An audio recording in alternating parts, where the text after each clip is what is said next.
शादी चली तो बिस्मिल्लाह, नहीं चली तो नो प्रॉब्लम। मलाला का कहना है कि जी मुझे समझ नहीं आता कि लोगों को शादी क्यों करनी पड़ती है।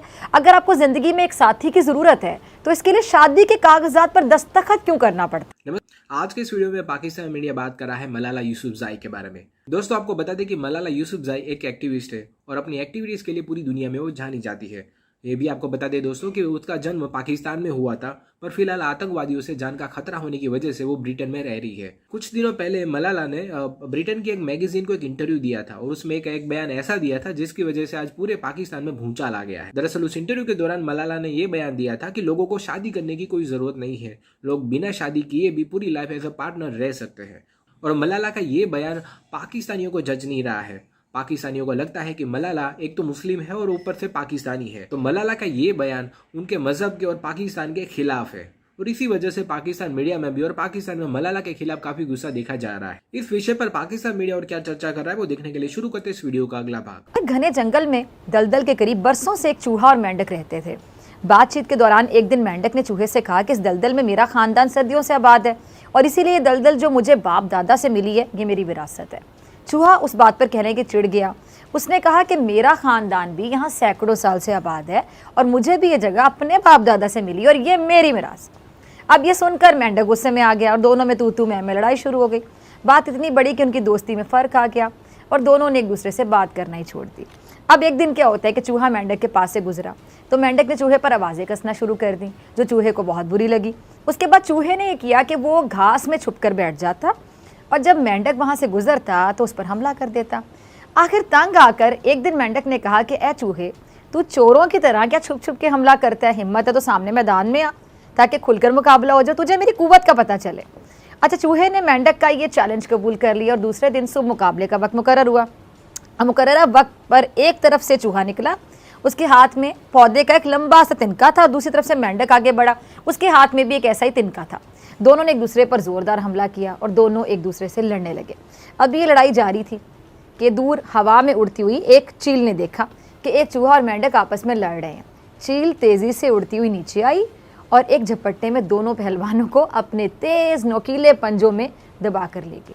अब वहाँ ना चूहा रहा ना मेंढक, लेकिन दलदल अब भी मौजूद है।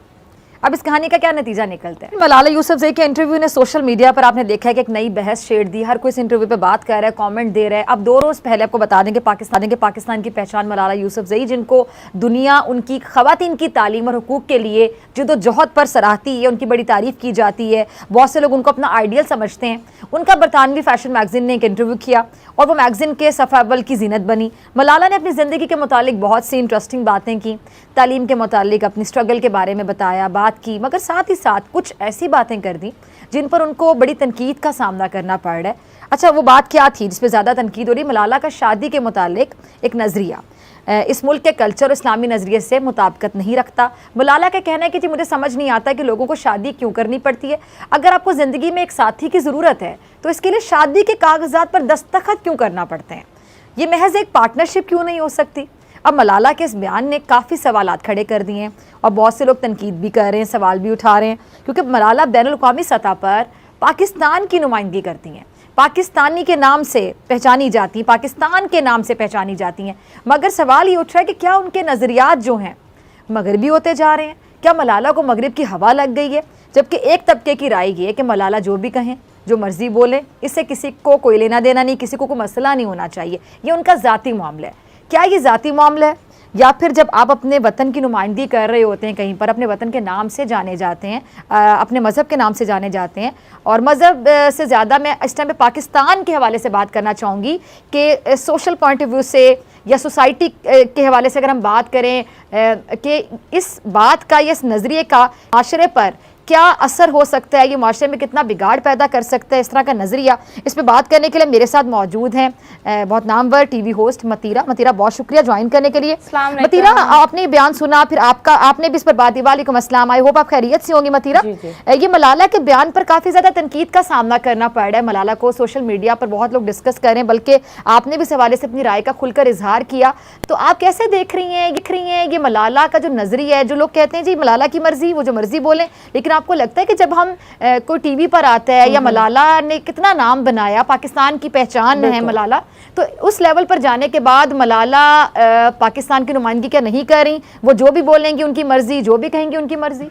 आई थिंक बहुत सारी जैसे हमारी जो यंग जनरेशन है ना उनको फॉलो करती है, ठीक है। अब मलाला ही ये बोलेंगी दैट यू नो पार्टनरशिप करनी चाहिए एंड इनडायरेक्टली बहुत ही ढके छुपे अल्फाज में जो मुझे ये लगता है that she is kind of promoting live in relationships जो पहले वेस्टर्न कल्चर में भी नहीं था, अभी वो आ गया है। लेकिन अगर आप देख रहे हो जितने भी कैथलिक्स है, Christians they believe in marriage, even the Hindus believe in marriage. तो yes, marriage is a very strong thing जो हर इंसान की ज़िंदगी में होता है। और अगर यही इन चीज़ों को प्रमोट नहीं करेगी, हमारी यंग जनरेशन को ये दिखाएगी that marriage is like okay, तो आई डोंट थिंक सो ये इतना पॉजिटिव है, क्योंकि उनके पास एक बहुत ही बड़ा प्लेटफॉर्म है और जो वो बोलती है हमारे बच्चे उस चीज़ को यू नो अपनाना चाहते हैं। They look at her as a leader.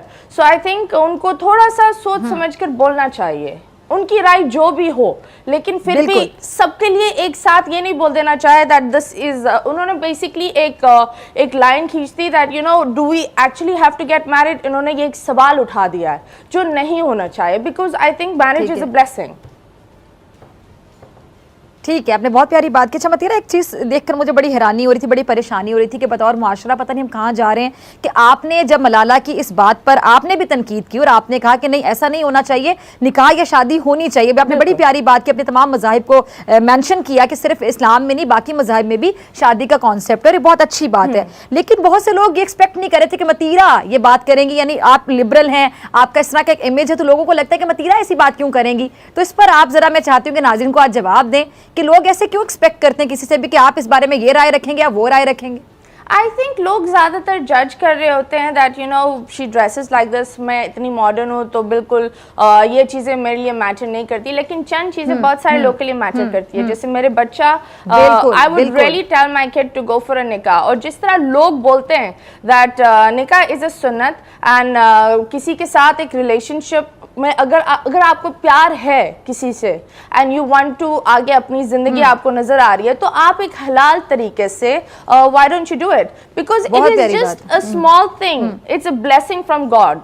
तो आई थिंक काम में भी आपको ब्लेसिंग चाहिए होती है, हर चीज़ में आपको ब्लेसिंग चाहिए होती है। और नई जिंदगी किसी के साथ शुरू करने के लिए तो ऑफ कोर्स अल्लाह की ही ब्लेसिंग चाहिए होगी ना, दुनिया की तो नहीं।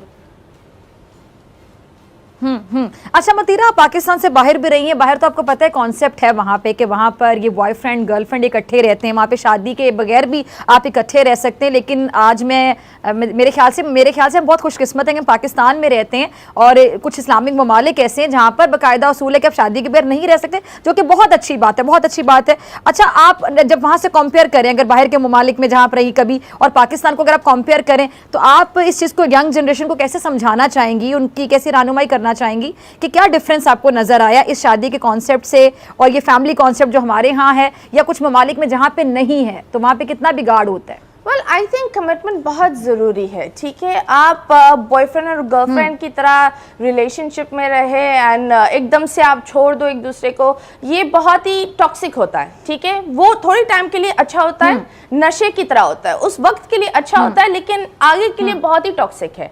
सो अगर आप एक व्हाट डू यू कॉल निकाह या मैरिज या यू नो एक प्रॉपर कमिटमेंट के लिए जा रहे हो, तो एटलीस्ट आपको पता होता है दैट ये मेरी कमिटमेंट्स है, ये मुझे करना पड़ेगा, ये मेरी जिम्मेदारियां हैं और ये मेरी लिमिट है।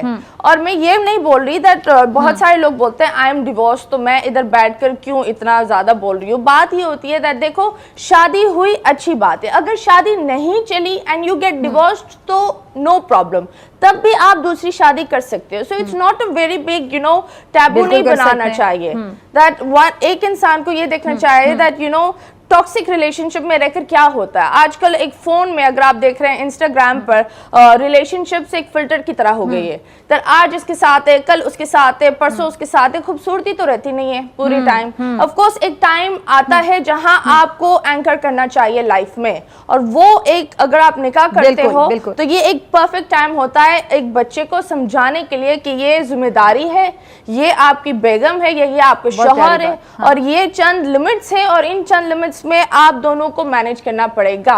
शादी चली तो बिस्मिल्लाह नहीं